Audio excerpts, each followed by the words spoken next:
Hello, আমার নাম পাপাই ভট্টাচার্য। আমি একটি কবিতা বলবো। অবাক কাণ্ড।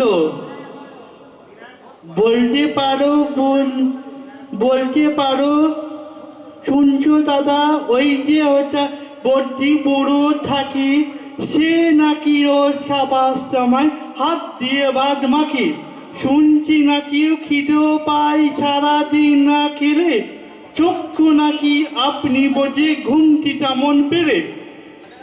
চলতে গেলে ঠ্যাং নাকি তার মাটির পরে থাকে,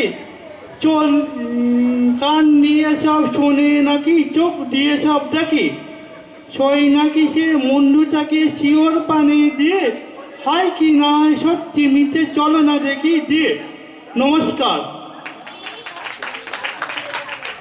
পাপাইকে অনেক অনেক আদর এবং ভালোবাসা আমাদের।